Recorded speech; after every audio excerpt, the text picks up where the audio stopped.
Hey YA nerds, Rue here with another book that we're reading. Today we're going to talk about Poison's Kiss by Breeana Shields.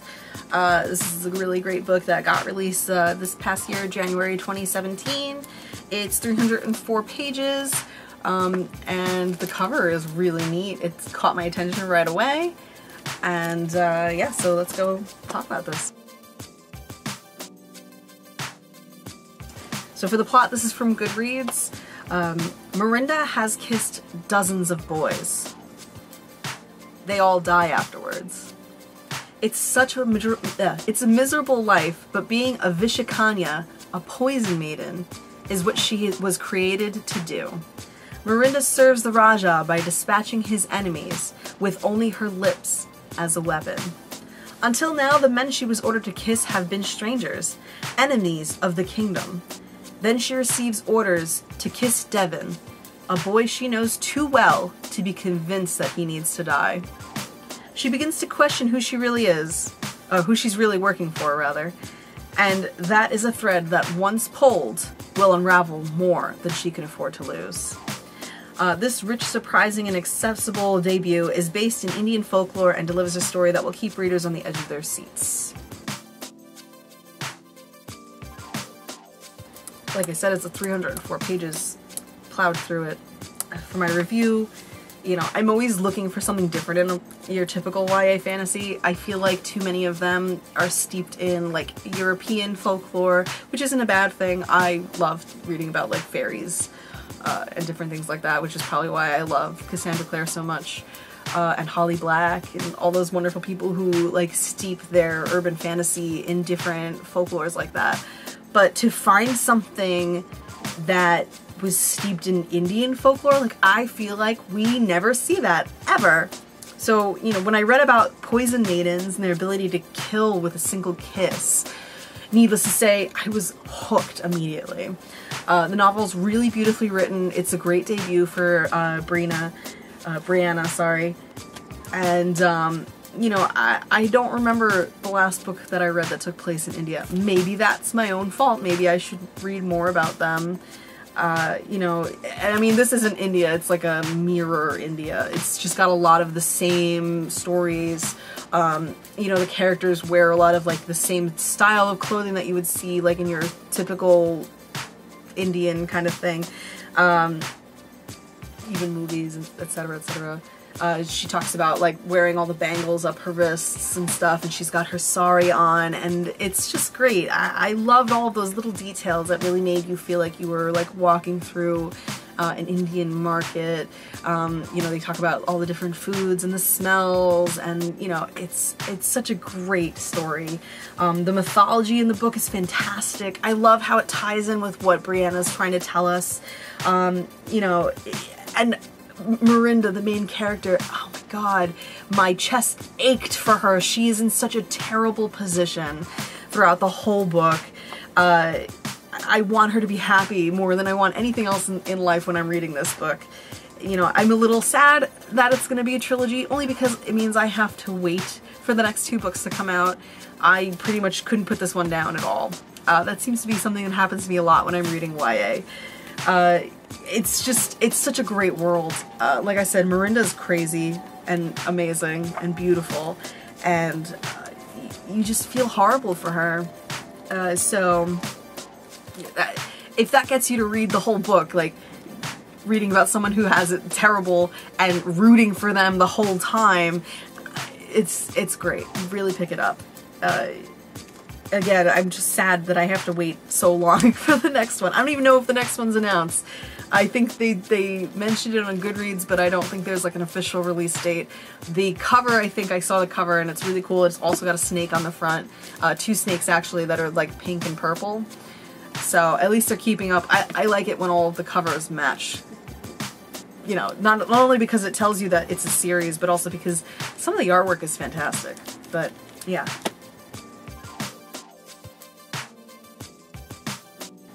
So for tropes, there's actually a lot of tropes in this one. We have the chosen one, the wrecking ball ending, broken family units, youths in danger, beauty blind, love at first sight, Mr. Tall, Dark, and Perfect, Only One Friend in the World, Romeo and Juliet, and Straight as an Arrow, at least so far. Again, there's only one book.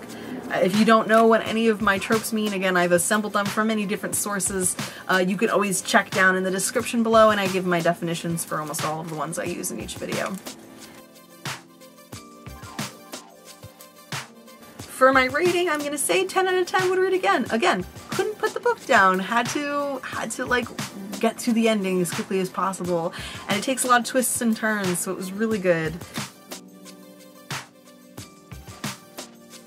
So my favorite part is at page 113. It's a little long, so I apologize. To set up what's going on in the story at this point, Miranda is hanging out with Devin and her little brother Manny, and they are going to like this lake up in the mountains. And at first I'm kind of like, what is this Vishikanya gonna do in the mountains? Like, not that she's pampered, because her and Manny are very poor, but I didn't think that she could hike a mountain. And she proved me wrong, and she proved Devin wrong too, so it was pretty great. So they're sitting at the edge of this lake, and there's like a legend about the lake, which I loved this. So here's the legend. This is Devin talking. The legend goes that this lake once belonged to a maiden who was renowned for her beauty. Stories of her were told far and wide, spoken around cook fires and whispered at bedtime. Eventually, the tales reached the ears of a lonely prince who was determined to find a beautiful bride. He had courted many maidens, but none of them were lovely enough to satisfy him. So the prince set out to find the maiden of the lake. He searched for months until he finally found his water, the brilliant blue of a sapphire. The lake was so perfect, and he was certain that he had the right place. And sure enough, a little ways off, he saw a young woman bathing herself in the water. He crept closer, trying to catch a glimpse of her and see if the legends were true. The maiden was submerged up to her neck in the water, and her back was to the prince, so all he could see was her dark hair. But it was beautiful hair, so his heart swelled with hope as he waited for her to turn. Devin stops talking, and for a moment there's just the rush of the waterfall in our ears. So what happens? Manny asks. Devin props himself up on his elbows. Do you really want to know? I swat him on the arm. Of course he wants to know, I say. No fair stopping in the middle of a story. He shoots a stern look at me. The first rule of legends is that you never strike the storyteller. Even if he's an obnoxious tease, I ask. His face breaks into a wide grin. He tries to force it from his face and assume a more serious expression, but he's not having much luck. Even then, he says, Devin, Manny whines, just tell us what happens. All right, Devin says. He clears his throat. Finally, the maiden began to turn. The prince held his breath, anxious for his first look at her face. But when he saw her, his heart sank. She wasn't beautiful at all. She wasn't? Manny asks. Devin shakes his head. She wasn't. She was actually quite plain. The maiden saw him and asked, Why have you come? I came to see if the legends about your beauty are true, said the prince. And what have you discovered? I'm afraid I've been misled, the prince told her. The maiden was so offended by his rejection that she used her magic to create a curtain of sweet milk that tumbled from the cliffs above to shield her from the prince's view. And then she continued to bathe.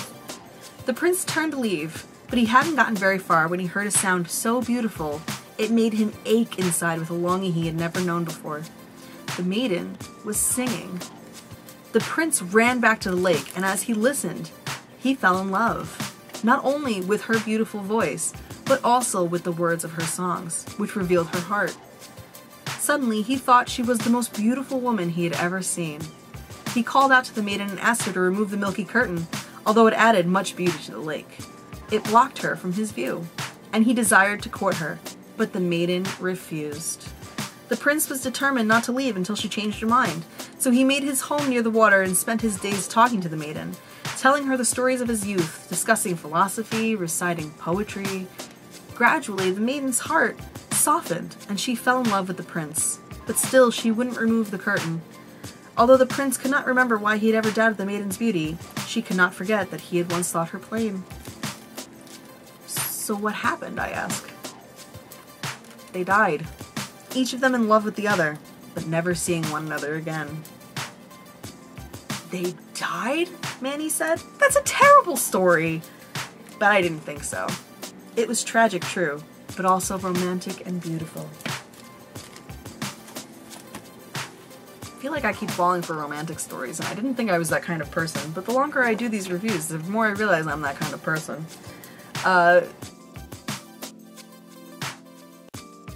For the age range on this one, I'm gonna say 15, 16, 17. There's a lot of mention of, like, snakes, and obviously death, since Miranda is a Vishakanya and she kills people, she assassinates people.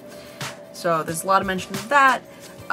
There's some kissing, nothing more than that. I feel like it might go that way towards the end of the series. It's just my feeling. It might not, which would be a nice change of pace. I'm really hoping that there's going to be some LGBTQIA representation later on in the series, but I'm totally not going to hold my breath because I do realize this is kind of a love story between Miranda and Devin. Spoiler alert. So yeah, 15, 16, 17 is perfect for this series. Even older, I'm close to my 30s and I loved it. So yeah, so that's Poison's Kiss. Pick it up, read it. It's still in hardcover, I think, for a little bit longer. It might be coming out in paperback soon. And I hope you guys enjoy it like I did. And I'll talk to you later. Again, if you like this, make sure you subscribe. I'm going to update every other Thursday, so you'll definitely see a new video then. And you'll get the notification, which is fantastic. So I'll talk to you guys later. Peace out, YA nerds.